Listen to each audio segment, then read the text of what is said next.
മറ്റുള്ള എല്ലാ കമ്പനികൾക്കും പ്രൊഡക്റ്റുകൾ വേറെ കമ്പനി ഉണ്ടാക്കും, സോഫ്റ്റ്വെയർ വേറെ കമ്പനി ഉണ്ടാക്കും, എന്നിട്ട് അതെല്ലാം കൂടി കമ്പൈൻ ചെയ്തുകൊണ്ട് ഇത് മാനേജ്മെന്റ് വേറെ ആയിരിക്കും. പക്ഷെ നമ്മളെ സംബന്ധിച്ചിട്ട് നമ്മൾ on company, on production, on software, ഇങ്ങനെയാണ് നമ്മുടെ കമ്പനി. അതുകൊണ്ട് തന്നെ വളരെ വളരെ ശക്തമായി ബിസിനസ് ചെയ്യുന്ന ഒരു ഇന്ത്യൻ കമ്പനിയാണ്. ഇന്ന് ഈ സ്ക്രീനിൽ കാണുന്നത് നമ്മുടെ കമ്പനിയുടെ ലീഗൽ ഡോക്യുമെന്റ്സ് ആണ്. എല്ലാ തരത്തിലുള്ള ലീഗൽ ഡോക്യുമെന്റ്സും നമ്മുടെ കമ്പനിക്ക് ഉണ്ട്. ഇന്ന് എന്തൊക്കെ ലീഗൽ ഡോക്യുമെന്റ്സ് ആവശ്യമുണ്ടോ ഇന്ത്യയിൽ ഒരു ഡയറക്ട് സെല്ലിംഗ് കമ്പനിക്ക് ബിസിനസ് ചെയ്യാൻ, എല്ലാ ലൈസൻസും ഉണ്ട്. നമ്മുടെ ഫിക്കിയിൽ മെമ്പറാണ്, അതേപോലെ തന്നെ federation of Indian direct selling ഇൻഡസ്ട്രിയിൽ മെമ്പറാണ്. നമുക്ക് വെൽനസ് ഉൽപ്പന്നങ്ങളുണ്ട്, ഉള്ളിൽ കഴിക്കുന്ന പ്രൊഡക്റ്റുകളുണ്ട്. അതുകൊണ്ട് തന്നെ നമുക്ക് ഫുഡ് ആൻഡ് സേഫ്റ്റി ഡിപ്പാർട്ട്മെന്റിൽ ലൈസൻസ് ഉണ്ട്.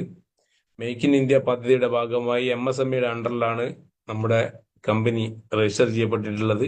ISO സർട്ടിഫിക്കറ്റ് ഉണ്ട്, GMP സർട്ടിഫിക്കറ്റ് ഉണ്ട്, ട്രേഡ് മാർക്ക്, നമ്മുടെ ബ്രാൻഡ് നമ്മൾ ഓൾറെഡി എന്താണ് പേറ്റന്റഡ് ആണ്. ആയുഷ് കൊറോണ യോദ്ധ അവാർഡ് കിട്ടിയ ഇന്ത്യയിലെ ഏക പ്രൊഡക്റ്റ് നമ്മൾ മാർക്കറ്റ് ചെയ്യുന്ന ബയോമാഗ്നറ്റിക് തെറാപ്പി ഉൽപ്പന്നങ്ങളാണ്. കേന്ദ്ര MSME മന്ത്രാലയത്തിന്റെ ഏറ്റവും നല്ല ബിസിനസ് സ്ട്രാറ്റജിക്കും ഓണ്ടർപ്രണർഷിപ്പിനും തൊഴിലില്ലായ്മയ്ക്കും ഒരു പരിഹാരമായി ഒരു കഴിഞ്ഞ 4 വർഷത്തിനുള്ളിൽ 25 ലക്ഷത്തിൽ കൂടുതൽ ആളുകളിലേക്ക് ഒരു ബിസിനസ് അവസരം കൊടുത്തതിന് കേന്ദ്ര MSME മന്ത്രാലയത്തിന്റെ അശോക സ്തംഭ അവാർഡ് കിട്ടിയ ഏക കമ്പനിയും നമ്മുടെ